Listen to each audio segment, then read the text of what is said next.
आपका स्वागत है। मैं हूं दीपाली माथुर। बुलेटिन की शुरुआत करते हैं हेडलाइंस के साथ। प्रधानमंत्री नरेंद्र मोदी ने नए संसद भवन की रखी आधारशिला। कहा, नया भवन आत्मनिर्भर भारत के निर्माण का बनेगा गवाह।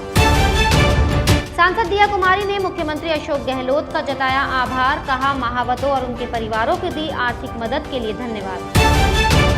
आईपीएस पंकज चौधरी को बड़ी राहत। दिल्ली न्यायालय ने बहाल करने के जारी किए आदेश। चार्जशीट को भी किया रद्द। एसीबी ने जयपुर में बिजली कंपनी की इंजीनियर और तकनीकी सहायक को रिश्वत लेते किया गिरफ्तार। मीटर टेस्टिंग कर जल्द उपलब्ध करवाने की एवज में मांगी थी घूस। प्रधानमंत्री नरेंद्र मोदी ने नए संसद भवन की आधारशिला रखी है।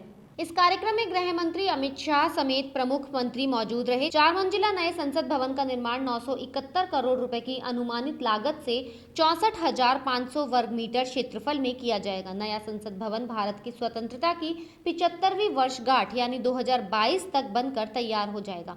प्रधानमंत्री ने अपने संबोधन में कहा कि नए संसद भवन का निर्माण समय और जरूरतों के अनुरूप परिवर्तन लाने का प्रयास है। आने वाली पीढ़ियां इसे देखकर गर्व करेंगी कि यह स्वतंत्र भारत में बना है। पीएम मोदी ने कहा कि पुराने संसद भवन ने स्वतंत्रता के बाद के भारत को दिशा दी, तो नया भवन आत्मनिर्भर भारत के निर्माण का गवाह बनेगा। इस कार्यक्रम का सीधा प्रसारण भाजपा मुख्यालय में भी देखा गया।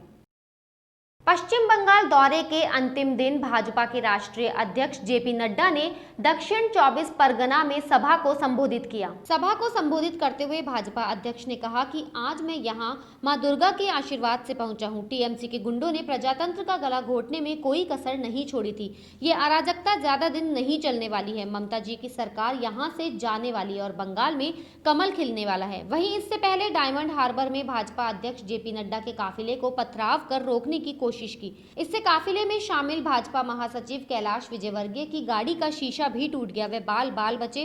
वहीं इस घटना की राजस्थान भाजपा प्रदेशाध्यक्ष सतीश पूनिया और केंद्रीय मंत्री गजेंद्र सिंह शेखावत सहित कई भाजपा नेताओं ने निंदा की है। जम्मू कश्मीर के विवादित रोशनी एक्ट को लेकर सुप्रीम कोर्ट ने याचिकाकर्ताओं पर कार्रवाई नहीं करने को लेकर बड़ी राहत दी है। इसके साथ ही शीर्ष कोर्ट ने जम्मू और कश्मीर हाई कोर्ट से कहा कि वह 21 दिसंबर को अपने उस फैसले की समीक्षा करे जिसके तहत उसने इस एक्ट को निरस्त किया है। राज्य सरकार ने यह समीक्षा याचिका दायर की है। रोशनी एक्ट राज्य की भूमि पर मालिकाना अधिकार प्रदान करता है। हाई कोर्ट ने इस कानून की आड़ में राज्य में बड़े पैमाने पर जमीनों की बंदरबाट सामने आई थी। इसके बाद मामला हाई कोर्ट गया था। भाजपा सांसद दिया कुमारी ने मुख्यमंत्री अशोक गहलोत का आभार जताया है। दरअसल मुख्यमंत्री ने हाथीगांव के महावतों और उनके परिवारों को सरकार की ओर से आर्थिक मदद की घोषणा की थी।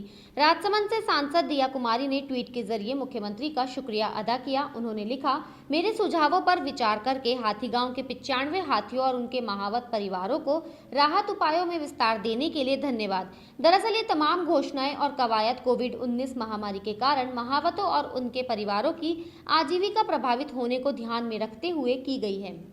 दिल्ली हाईकोर्ट ने एक बड़ा फैसला दिया है। राजस्थान कैडर के 2009 के आईपीएस पंकज चौधरी को फिर से भारतीय पुलिस सेवा में बहाल किया गया है। इसके अलावा पंकज चौधरी को एक और बड़ी राहत मिली है। इसके साथ ही न्यायालय ने उनके खिलाफ दायर चार्जशीट को भी रद्द कर दिया है। राजस्थान के आईपीएस अधिकारी पंकज चौधरी को केंद्रीय गृह मंत्रालय ने नियमों के उल्लंघन और दूसरी महिला रखने पर सेवा से निलंबित कर दिया था। एसीबी की टीम ने जयपुर के चंबल पावर हाउस में बड़ी कार्रवाई को अंजाम दिया। टीम ने बिजली कंपनी की सहायक अभियंता बीना चौधरी और तकनीकी सहायक जितेंद्र सिंह को 2,000 रुपए की रिश्वत लेते रंगे हाथों गिरफ्तार किया है। इससे पहले ये दोनों रिश्वत में 2,000 रुपए वसूल चुके थे। आरोपी मीटर टेस्टिंग के लिए ये रिश्वत मांग रहे थे। इनके खिलाफ डीसीएम अजमेर रोड निवासी राजेश मालू ने एसीबी में शिकायत दर्ज करवाई थी। इस शिकायत में राजेश ने बताया कि वह सोलर पैनल लगाने का काम करता है। राजेश ने इस शिकायत में बताया कि बीना चौधरी अपने तकनीकी सहायक जितेंद्र सिंह के मार्फत इन मीटरों की टेस्टिंग करने और जल्द उपलब्ध करवाने की एवज में 1,000 रुपए प्रति मीटर टेस्टिंग के हिसाब से रिश्वत की मांग कर रही थी। डिप्टी एसपी सचिन शर्मा के नेतृत्व में गठित टीम ने दोनों आरोपियों को गिरफ्तार कर लिया। पंचायती राज चुनावों में हार के बाद कांग्रेस में सियासी बयानबाजी तेज हो गई है।